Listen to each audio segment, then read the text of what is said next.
Methinks somebody has a bit of a messiah complex. Oh dear.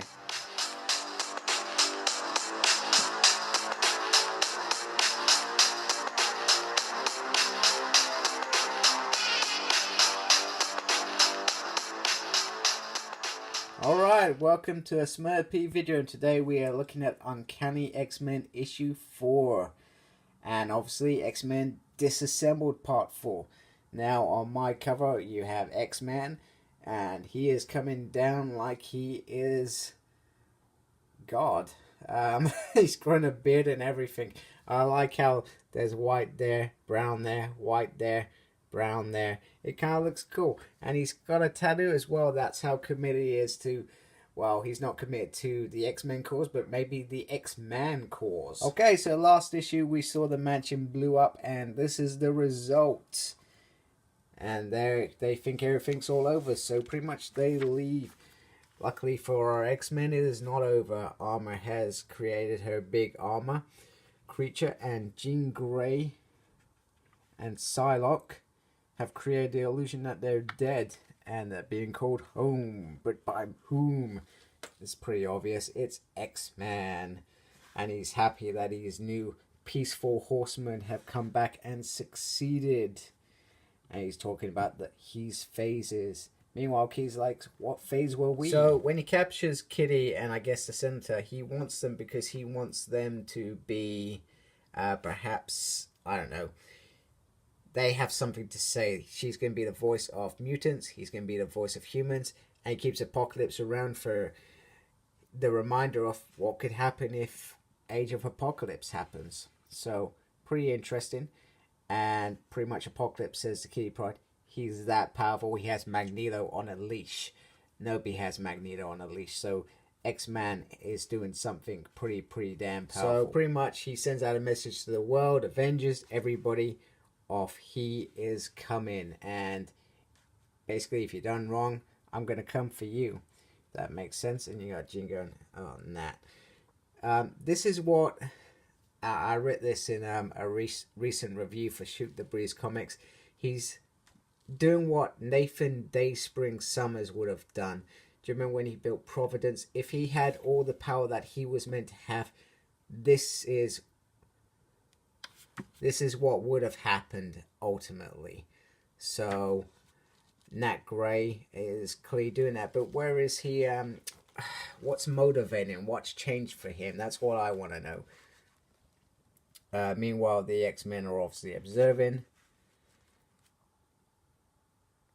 and they're starting to put two and two together of what's going on. And speaking to Legion, I like this bit. Legion's pretty much saying that, you know, I'm his father. I created him. I killed Xavier, and that world was born, and X-Man has come off that world. So hence, I'm his daddy. It's a bit kind of Legion-ish, and this is what you would expect from him. Meanwhile, Jean and Psyche just say, hey, right, now this is the first of a couple of moments where the X-Kids start not agreeing with Jean Grey and the other X-Men, saying, you know, he was trying to help. He did everything to help. That's why he did the things he did with Madrox. You know, we don't agree with you just sending him to sleep. Listen to the guy. Think about what he said. Maybe he could help. Meanwhile, through the recent issues, Beast says kind of like he has like a page each kind of issue. And he kind of realizes that something's missing. But what? Okay, so after pleasantries around the X-Men's timely demise, X-Man sends them across the globe to stop war and anything that's damaging the world. And we're not just talking, you know, people fighting, etc. We're talking about pollution, those sort of global events that are constantly happening in the world. So it's a kind of environmental statement as well, his actions. It's about putting the world right how it should be and how it should be looked after. Okay, so pretty much Jean sends the two teams out, and once again she benches the kids. It's kind of like, hey, go clean up the mess that's been left from the mansion exploding.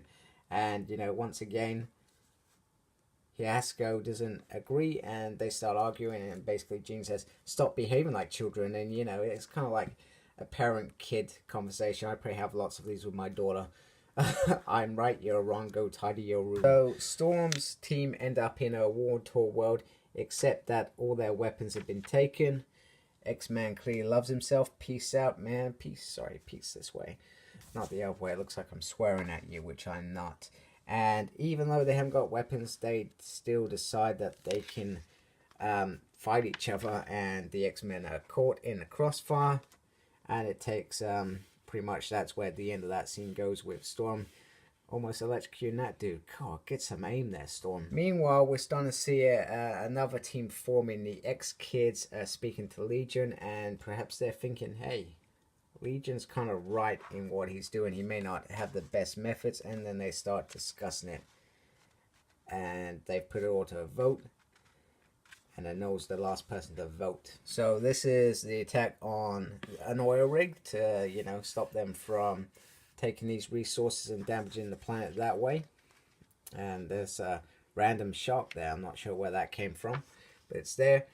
The X-Men pan out, and I said also Northstar being healed quickly. He was hurt pretty bad, as well as Jubilee. They're back in the fight. Meanwhile, Blob make them a kind of proposition. You know, we're trying to save the planet from an ecological disaster. Shouldn't you be doing the same thing? And I love how this is rocking. So Jamie's in the bar, and Glob says, we need your help. So you can see where this is going. A third team is going to enter the mix. To be continued. I'm looking forward to the next issue, which comes out this week. Okay, once again, you've got the whole big team scenario. There are too many characters, not enough character develop, a lot of focus on the main ones, Jean, Psylocke, you know. It happens when you have such a big cast. So, pretty much, just to sum it up, it steadily plods along in this issue. That's the only way I could describe it. And that's it from me. And thank you for watching. Embrace the geekiness. Like, comment, subscribe. Follow me on Facebook, SmurredP. And embrace the geekiness. Good night, good day, take care, goodbye.